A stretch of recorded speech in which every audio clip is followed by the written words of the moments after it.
Hi, viewer. Welcome to Mind. Assistant. Nepal.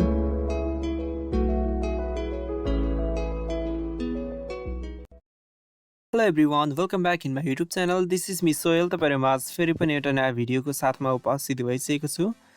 आजको यस भिडियोमा चाहिँ हामी विन्डोजमा रहेको फाइलहरुको एक्सटेन्सन कसरी शो गर्ने भन्ने कुरा चाहिँ सिकाउन गइरहेको छु।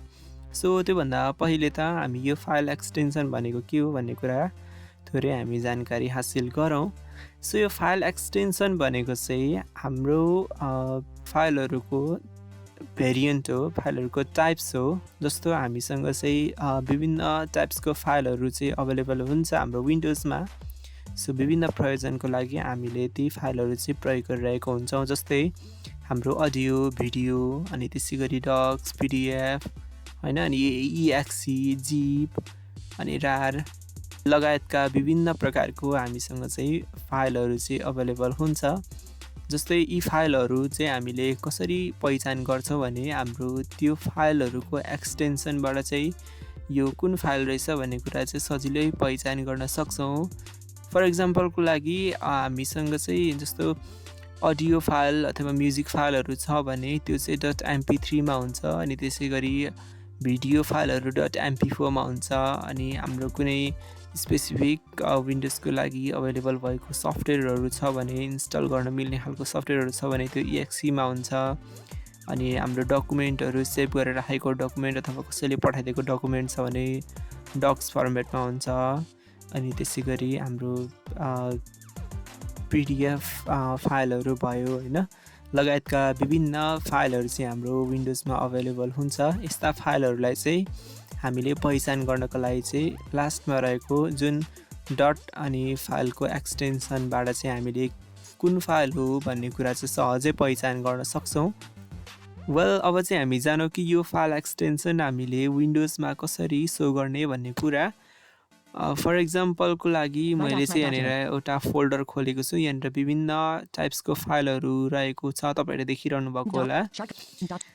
यो फाइलहरुको चाहिँ यहाँनिर एक्सटेन्सन देखाएको छैन। यो कुन फाइल हो, यो डक्स फाइल हो कि mp3 फाइल हो कि mp4 फाइल हो कि EXE फाइल हो, कुन फाइल हो भन्ने कुरा तपाईहरुले चाहिँ यहाँनिर एक्सटेन्सन फाइलको देखाएको छैन। सो यसरी फाइलको एक्सटेन्सन नदेखाएको कारणले गर्दाखेरि यो कुन फाइल हो भन्ने कुरा हामीलाई चाहिँ पहिचान गर्न एकदमै गाह्रो भइरहेको अवस्था छ। सो अब चाहिँ हामी जानौं कि यो कसरी फाइल एक्सटेन्सन शो गर्ने भन्ने कुरा। जस्तो कुनै पनि एउटा फाइलमा तपाईहरुले चाहिँ फोकस राख्नु होला, अनि त्यसपछि तपाईहरुले चाहिँ यहाँनिर अल्ट कीलाई प्रेस गर्नु होला एकचोटी, अनि त्यसपछि राइट एरो गर्दै तपाईहरु चाहिँ यहाँनिर भ्यूमा चाहिँ तपाईहरु पुग्नु होला। भ्यूमा पुगिसकेपछि यहाँनिर इन्टर गर्नु होला। इन्टर गरिसकेपछि तपाईहरुले डाउन एरो गर्दै यहाँनिर सो collapsed 11 of 11 भन्छ, यसमा इन्टर गर्नु होला। ओके, तपाईहरुलाई इन्टर गरिसकेपछि यस्तो खालको इन्टरफेस त्यहाँ पर्छ। तपाईहरुले चाहिँ डाउन एरो गर्नु होला।